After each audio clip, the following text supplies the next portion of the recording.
No sooner than the man disadvantage was revealed, Team W scores yet another goal and take the lead, 4-3. The entire Team Z is shocked and confused as to what they must do now, and they have very little time to score the next goal. Team V are already runaway winners of the group, so if they want to keep their hopes of Blue Lock alive, Team Z had to score and at least draw the game before the game ended. There was another problem, however, with Kuon defecting to the other team. All of their tactics were revealed. Even with Isagi's spatial awareness, he can't do anything since all the movement of his team members are blocked. Kuon takes the ball away yet again, and this time fires another shot. Thankfully, Lemon stops the goal from happening. But Team W was in total control at the moment. With 5 more minutes to go, Team Z was looking like they were headed out of Blue Lock, never to achieve their dreams.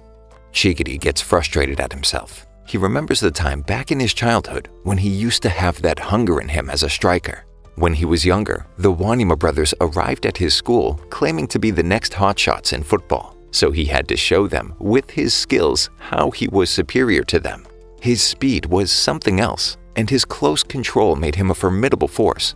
While the Wanima brothers couldn't even make the starting lineup, Chigiri was in his prime. He felt he could beat the world. However, the day came that he suffered an ACL tear, a dangerous, potentially career-ending injury for a football player to face. Chigiri was devastated and put to rehabilitation for several months. Since he was still young, he would recover, but the doctors told him that if there was a similar injury again, he would probably never be able to play again. These words got to Chigiri's head, and ever since he was never able to use his full speed. It was as if he had shackles holding him down, put there by his own mind. The 5 remaining minutes of regular time are up, and a final 3 minutes are added. It was now or never. Isagi has the ball, but has no one to pass to. In a desperate attempt to score, he goes in by himself, pushing a frozen Chigiri and tries to score, but fails. Chigiri is irritated, but realizes that Isagi is just like he used to be, believing that he can be the best in the world and putting everything into football. Suddenly, the fire comes back to him. If in the next few minutes he couldn't do something, his journey in football would be over, and deep within, he did not want that to happen. Chigiri suddenly makes a run, and Isagi notices and makes a long pass towards the goal line. At this moment, the whole Team W is confident that this is just a wasted effort, but their eyes widen when they see Chigiri racing towards the ball. Even as the keeper is about to get it, he manages to get a toe on it and score the goal in the very final moments. The game is tied and the final whistle blows. Elsewhere, Team V has had another comprehensive 5-2 victory. The entire Team W is pissed at Kuon and starts beating him up for not revealing that Chigiri had gotten over his leg problem. Even though Kuon repeatedly states that he didn't know anything about it, they just pile over him until they are stopped by Isagi. After the game though, Kuon still hasn't changed. He's already in the room of Team V, making the same offer that he made to Team W, to let him score against them and he would reveal all the strategies of Team Z. Unluckily for him, Team V is not a scummy bunch. They're confident in their own tactics and don't need to be told what to do and how to do it.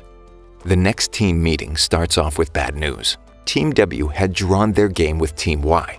With both the teams now drawn level on points and Team Z with a really bad goal difference, they had to win against Team V in order to qualify, which by itself is a daunting task. Not only was their team a man down now, but Team V was also ruthless with their goal-scoring ability. Kuon still refuses to be part of the team. He's already the top scorer and doesn't need to participate. If Team Z loses, he still gets selected just like that. Lemon explains that the strongest players from Team V, the Deadly Trio, had scored 18 goals in 3 games already. Zantetsu Tsurugi has 5 goals. Reo Mikage managed to score 6 goals. And Seishiro Nagi was running away with it, 7 goals in 3 games. If they don't stop them, they can't win. In the Team V locker room, Nagi is back from training way earlier than the rest of his team. He explains that he just doesn't need to train that much, and Mikage knows that this is true. Only 6 months ago, Mikage, the son of a really rich businessman, was studying in a really good school. He was good at everything, and had everything he wished for, but he enjoyed nothing. One day, he stumbled upon football, a sport that thrilled him. However, his once supportive parents were not okay with him being a football player. Since he had started so late, there was no chance he could make it pro. Mikage had to prove his parents wrong. He then stumbled upon the potential greatest football genius he had ever seen, Nagi, a man with such control that he could catch a falling cell phone on his foot. However, the man had no interest in football and wanted to live a slacker's life. Mikage promises to give him a chill life if he becomes the best footballer ever with him. Back in Team Z's dressing room, Kuon is still, without question, going to be useless in the next game, so they need to work with what they have at hand. Ego then shows up on the screen and shows the new rankings. Even though Kuon practically cheated, he was still number 1 in the rankings. And if they lose and none of them score more goals than him, he would stay in Blue Lock while the rest of them are eliminated. Ego states that all their goals until now have been good, but unless they can replicate those goals, it would all be considered luck. They must examine how, when, and under what conditions their weapon made the difference in their victory. Only when they have mastered repeatability can they advance. They should play the game as though they are destined to win, rather than depending on chance to do so. Isagi is frustrated and heads straight to the practice field. He sees Bado of Team X. The man had already scored 10 goals, and since he was the top scorer in the entire building, he had already qualified. Isagi tries to see if he can learn something from Bado, but the man is in no mood for Isagi. Instead, the two start going one-on-one. Bado muscles his way through Isagi and scores a screamer from 23 meters out into the top corner. They go again, despite Bado being reluctant. And yet again, Bado scores another screamer. But this time, Isagi realizes that Bado has perfected his technique. This is what he needed to learn as well. He knew now that Bado could score from 23 meters if he was given the chance, so he decides to restrict him from getting into that range. However, Bado again surprises him by scoring a 27-meter screamer. Never reveal your ultimate skill. Isagi thanks Bado for helping him, even though all Bado did was humiliate him. The game then begins the next day, and Team Z is surprisingly well prepared. They manage to avoid letting Mikage and Nagi dribble past them and prevent Zantetsu from getting into his long-range shooting. Isagi then gets the ball and plays a long ball toward Gagamaru, who makes a shot and misses, barely. They are all fired up until the ball lands at Mikage's feet. He glances once at Nagi and launches a ball toward the goal, a ball so overplayed that the whole Team Z lets it go. But Nagi doesn't give it up. He ends up scoring a brilliant goal out of nowhere. That was the difference in class between the two teams. Team Z tries to shake it off and start an attack, but again, the ball is stolen away and finds its way to Nagi. This time, the guy is surrounded though. Surely he couldn't score, is what everyone thinks. But he surprises everyone yet again by pulling off a bicycle kick out of nowhere. It was all too easy for a genius like him. 2-0 down, and this time, Isagi tries to release Chigiri, their new secret weapon. But it turns out that Zantetsu is as fast as Chigiri and can cover all his moves. The man swipes the ball from Chigiri and launches a counter, scoring a phenomenal goal from far out. Team Z is devastated. They seem to have lost even before the first half was over. Their chance of victory was wearing thin, and so was the enthusiasm of the entire team. Everyone is disappointed, but Bachida is pumped up. He's excited that he's facing such an incredible team and wants to show that he can do incredible things too. Since only something magical could turn their games now, he decides to show off his hidden potential as the monster inside of him screams.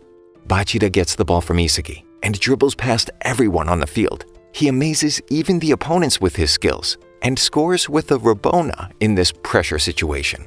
The team finally gets pumped up again. They know now that all they have to do was go above and beyond their limits and play like there was no second chance and find their true hidden ability. The ball then goes to Kunigami, and he knows that he can score if he gets the ball in a 23-meter range. But the area before him is crowded, and he has to take the shot now. He decides to trust his abilities and shoots from 28 meters out. The ball whizzes past the defenders and turns at the very last moment and enters the net. making the score 3-2. Heading into the second half, Team Z is still in the game with the score at 3-2. They are confident that they can win, and so is Team V. Team V decides to continue their attack, but the defense will be increased by one more player, with Zantetsu dropping back. The second half begins, and Isagi is the only one who hasn't really gotten a grip on the game yet. While all of his teammates are making brilliant blocks, saving the shots from entering their goal, he is still unsure if he can ever score and go beyond his limitations. The ball then reaches Chigiri, and Zantetsu is his marking man. Chigiri realizes that he cannot beat Zantetsu in a foot race in a short distance, since his ability is boosted by acceleration. So Chigiri makes a 10-meter pass ahead to himself, knowing that at the longer distance he can beat the man. He does just that, then races past the defenders, scoring the equalizing goal for his team. The score was 3-3. And just like Japan in this World Cup, coming together and equalizing in the second half, this game is not over. Thank you for sticking until the end. Subscribe for more videos like this.